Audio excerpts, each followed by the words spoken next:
Mark, what is going on? Quad, Row, Sir, Well, exactly. That pretty much sums it up. We Okay, finally have answers. we'll be back next week with another episode of DC. We'll talk about all of that right after this.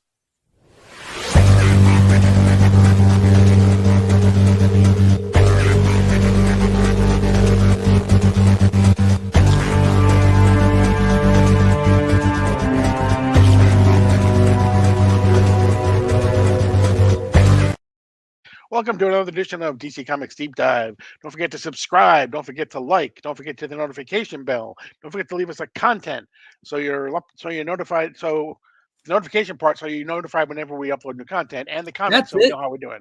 Yeah, exactly. Nailed it. Yeah, there you go. I'll get to everything. It just may not be in the right order. Yeah, he's got a list. He just never reads it. Exactly.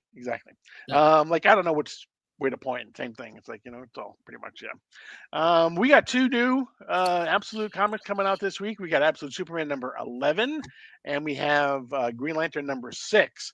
To your point in the opening, lots of exposition, lots of answers in this particular episode. So Steve, if you're watching this is the issue you were waiting for. There you go. Don't drop it yet. Yeah, read this, then decide. Let's give issue 6 a chance, but we'll get that to issue 6 in a second. Let's do Absolute Superman first. What a wild issue this was. What a ride.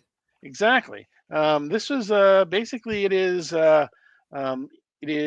where is Superman now? Is he in the torture of Kal-El? Oh. Exactly. Is he in a simulation? It's like, is he in the Matrix or is he in real life somewhere? Yeah, to catch everyone up, he went to go face off with Ra's al Ghul with the Omega Men. There's a big twist that Talia was actually the secret leader of the Omega Men. Stabbed him in the back. He's now in custody with Ra's al Ghul, who has this crazy prophecy that we don't know where he got it from, that Superman, Kal-El, is meant to be his not biological, but his son, to fulfill this prophecy of reshaping the world in his image kind of thing. And now he's in custody of these psychopaths. Exactly. And he's being tortured by the man who is appearing all over the DC universe now, Brainiac. He is everywhere. He's in a lot of places, that's for sure. He is. Yeah, he's got him on his operating table. He's got him stripped down. He's got him plugged up. He's in his head. He's projecting these images into his mind and torturing him, kind of breaking his spirit, trying to break him down to be the version of himself that they need him to be. They want to ultimately use him as like this weapon to cleanse the earth with. So to do that, they are running these simulations in his mind where he's just in traumatic situations that end with him slaughtering everyone around him. And that's where the issue starts, at the High Council on Krypton, with his parents being judged for their crimes and being sentenced to like torturous, being like chained up and hung over the city for 100 years. And then him now being tried as being an orphan, and this freak out moment where he just explodes and kills the whole council and everyone. And then we cut to, we go from the Redlands to Greenland, where the real Kal-El is sitting on the operating table and Brainiac speaking with Ra's al Ghul about the progress of running him through these situations. Right, which I just want to comment that I felt kind of a little heartwarming that there's actually an orphanage in the Phantom Zone. Yeah, that's pretty cool. It's in the Phantom Zone. Yeah, right. It's crazy. Yeah, exactly. Look, they're criminals. They're not monsters. No.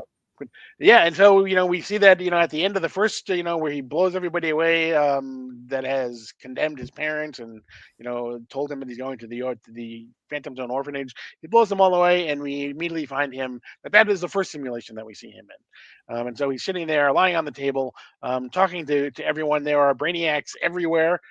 Each one has a number. The one that we're most familiar with is Brainiac 1. But Brainiac 1 actually is kind of sadistic. He makes the other Brainiacs do awful things to themselves all the time. Yeah, we got all that in that origin issue. Twisted, insane, freak. And whenever a Brainiac speaks up, he's like, hey, you're not supposed to speak. Cut your tongue out and turn it back in. Cut your ear off, turn it back in. But he's speaking with Ra's al Ghul, who's saying, I like the idea. Keep it going. Do not take this too far, Brainiac 1. I don't want this guy lobotomized. I need him just to be what I need him to be. And Brainiac's like, yeah, no problem. Talia gives a little threat, like, you better straighten up and get this done, or I'll father box you. And we saw that Brainiac is actually pretty scared of the father box. Like, yo, chill, just keep it away from me. Do anything else, but keep that father box away from me. Yeah, not a fan. We see that he's got the red dust of Krypton, aka Superman's cape, contained in a jar. We see that they have Soul, his suit, his I guess AI suit, his integrated intelligent suit, deactivated, and he's just talking smack to Kal-El in his ear, talking about how you might be new to this planet, but I'm going to usher you through your rebirth. Since I've been here since 1938, I've killed millions of people, and now you get to as well in these simulations till you understand this is what these people actually deserve, and just keeps running him through another simulation. But there's so many little one-word Easter eggs in Brainiac speak, from Rebirth to 1938, just one after another. We get one of the Brainiacs attempting to nickname the irradiated pieces of his homeworld kryptonite, Right. and there's all these little things happening. Yeah, absolutely. We switched to find Talia and Lois having a discussion where Talia is doing most of her talking with the end of her boot. Yeah. Into the side of she's having she's still battling Jimmy and Lois, and basically she has them in a cell basically, and she's basically saying that, you know what, we're gonna break your little boy there. Don't worry about it. Yes, this was kind of a weird scene to me. Yeah. Lois and Jimmy are incarcerated at the facility as well. Talia goes into their cell once a day to kick them around and supervillain monologue exactly what's happening outside of the cell to them. Mm-hmm. Nothing else. Just that. Just okay. Sure. I'll accept it. Yeah, exactly. We flip to what's day 5, what is considered to be day 5, and we see again we see Cal on the table this time, but instead of going back to Krypton, he manages to escape from the table, and he basically encourages the other Brainiacs to basically rebel against Brainiac 1, and he gets to the point where he's just about to kill the Brainiac 1, and Brainiac 1, and he encourages him, says, "Kill me." That's where he says, "Wait a second, something's wrong here. That's not who I am. That's not what I do." So the goal was that if he could get in the simulation, if he could get Cal to murder Brainiac 1, that would be the next step in his development to where they need him to be. Yeah, that'd be the next barrier broken, but he overcame it. It was a simulation. So what we thought was in the room, it was really just part of the simulation. And that made Brainiac 1 mad in the real world, that he wouldn't even kill him inside the simulation. It's making him very frustrated. We popped to day 12, and Brainiac 1 is getting a little frustrated that he can't get over this next barrier, that he can't get him to break. And he realizes that the Brainiacs are now listening to Cal. When Brainiac 1 is out of the room, Cal is whispering in such a soft tone that they're only picking it up with their hypersensitive hearing. It's coming off of subconscious speak, and they're now talking about that they deserve more. Like, this isn't right, kind of thing. So Brainiac 1 cuts them to pieces, chops them down, and keeps showing Kal-El these images over and over again, all the way through day 14, and he still hasn't been able to break him through this hurdle. And that's when the helicopter starts approaching. Yes, we see Sam Lane has arrived, and he is told to, stop where he is. If you recall, he is a paraplegic from the legs down. Quadriplegic? Is that quadriplegic? No, paraplegic. Right. From the knees down. So he takes off his legs, but as he's taking off his legs, we find that he has actually hid something else there. And so he starts blowing people away to try to get to Lois and to Jimmy Olsen. Yeah, he gets to him, gives Lois a gun, breaking him out, heading out. Lois says, "We can't leave yet. We got to go get this other guy who's here," referring to Superman, who's spending his current simulation inside of his memories of Smallville, where the Peacemakers came and took his family away and everything, reliving that moment over and over again, to the point of Lois breaking in and shutting down the simulation by shooting Brainiac 1.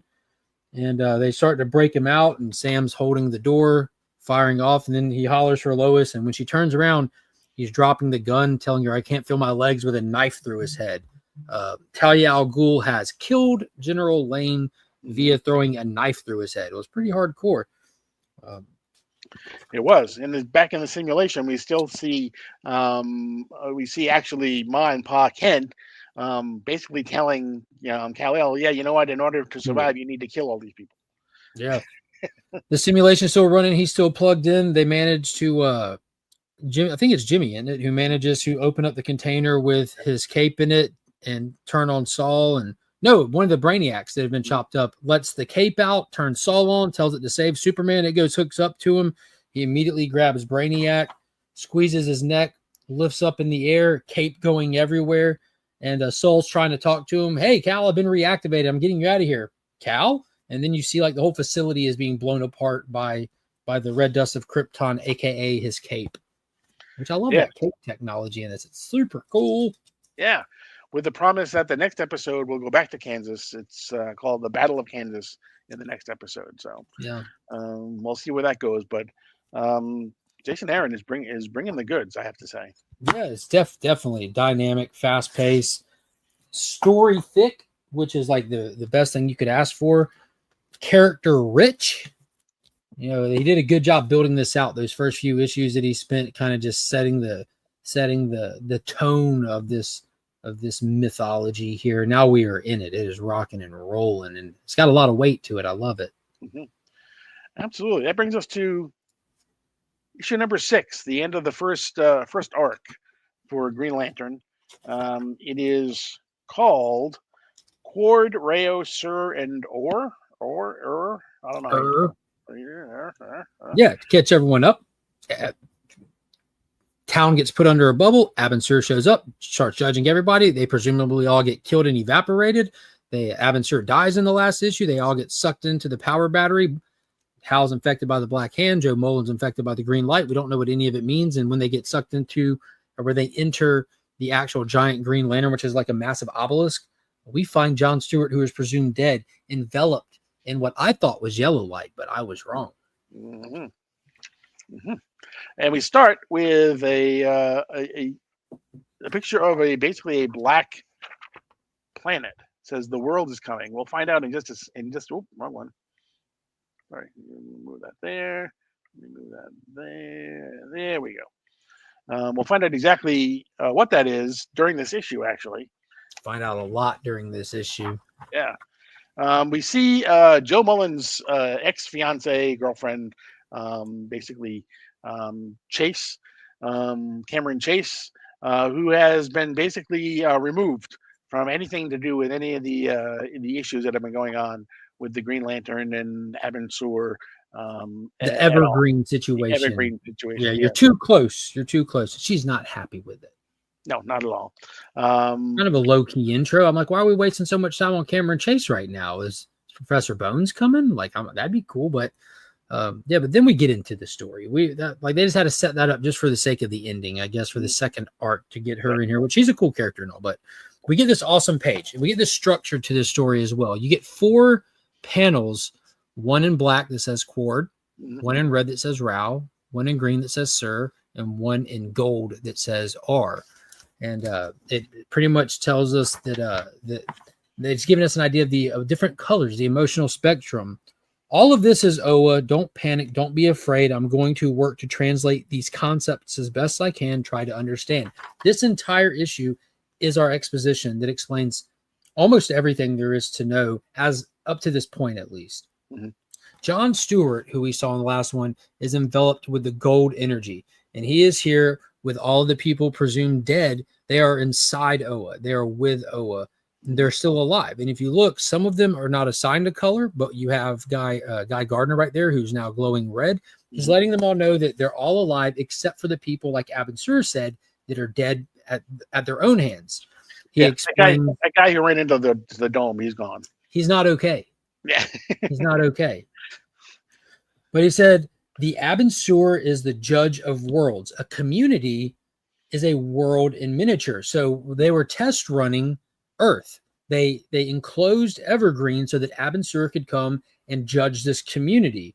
It was a testing ground for judgment to begin. On the evaluation is only the very first stage. The second stage is transport into the Green Lantern and through it into the presence of Oa. So Abin came down. He was judging people like we know. And when they were disintegrating, they were teleporting into Oa, where they've been since then. And now Joe and Hal have joined them. Yes, and he talks about the different levels, like you said, Quard, Rayo, Sur, and Or. And he basically says that that's the order that basically of highest to lowest. But he also does say that it's really kind of all on your perspective. That there are people who will look at it the other way. Well, that's And the twist at the end. Yeah, that's yeah, the twist at the end. But he gives us the 4 different emotional spectrums. You're judged, and you fall into one of these 4 categories. Cord being the bottom, which is represented by chaos, chaotic. What do they call it? Chaotic action, which explains how Hal has acted. You know, like these moments of like the whole shooting off and everything. Rao is restraint. Guy Gardner showed restraint in those first 2 issues when he was telling everyone to chill, let's figure this out. That's why he was assigned red. Then Sir, which is correct action, which would be green, which is green, which is Joe Mullen. And then the total understanding, which was John Stewart, who solved the issues. Like that's why he's gold. So though, based on your personality, you're assigned, you're judged. They figure out how you act, and you are given that color. So they're trying to make sense of this, and Joe is trying to figure out why she doesn't see what these people see. Guy Gardner's talking like he understands this stuff. Looks like he's in some kind of Zen state, and they do say that an Abin Sur, the Abin means the controller, the guardian. The Abin Sur was the guardian of the green level of light. The task of an Abin Sur is to select initiates into the light for what's coming. So he's there because they're trying to prep these people for what's on the way to get some people. Mm-hmm. And there is an anomaly. There are Abins at all levels. There's an Abin Cord as well, he says, who are the weaponers. There's the Black Stars. Those are the ones that kind of look at it the other way around. But then he says, again, he references how far out is that world? Yeah. And he also says, like, you have the people with the total understanding, the ones that reach full enlightenment, but you also have people who have control of the flame without understanding. This is Tomar, which is a reference, and that translates to anomaly, which that's what Joe Mullins is. She has total control, and she doesn't have this understanding. It's like a disconnect from this enlightenment that's been gifted to them. And that's the full concept of it we have right now. And then they get into that there's others out there that look in the opposite direction, that don't look from Cord to R, they look from R to Cord, and they take power from the dark, power without restraint, the Abin Quard, the Weaponers, the Black Stars, which historically in Green Lantern is lured out. And they mention the planet coming again. And John tells them to look, how far out is a planet? And it's presented to them, this Black Star planet named Mogo. Oh, no. Yeah. Nice, right? Yeah, so Hal's just wanting to be rid of this and everything. Right, exactly. Hal is pretty much, look, I didn't, I know you say all this stuff, and I'm, but I just want to go on. He's like, this sucks. Y'all are having a good old time. This sucks. Right. And that's when Joe says basically, hey, you know what? I don't understand any of this stuff, so I don't have to play by the rules. I'm going to try and just help you and get it out of you. And she reaches her hand out and says, take my hand. He's like, no, dude, everything in this, I'm fighting it to stop it from trying to kill you guys. She's like, I get it. I'm a Tomar. I'm an anomaly. Grab my hand. We'll get this off you. And she grabs his hand. She fires up, and you see the black hand entity, the Cord leave his body. And the second that it does, we cut to outside of the obelisk, outside of the lantern, to Hector Hammond and the people that are studying it and running readings. They see that the black goo just starts coming out of it, starts flying out into the world there, just pouring out. He says, quick, everybody, give me some readings. Joe and Hal fly out. He's like, hey, quick, people trace them. And he's being super crazy. Like, this guy's super mean. Everyone's afraid of him. He's like, y'all trace it. If you lose it, you're dead. And we see that it takes off. They move too fast. They get away. He's trying to take some readings, figure out how to spin this. He's just happy that Raz doesn't have the information they have. He's like, all right, let me spin this. Call Veronica Cale. Let her know that I did it. We figured it out. We done made some readings. You're welcome. And so he's just kind of a slime ball as well as a mean SOB. Right.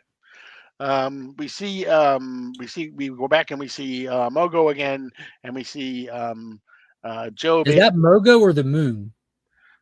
I took it as Mogo.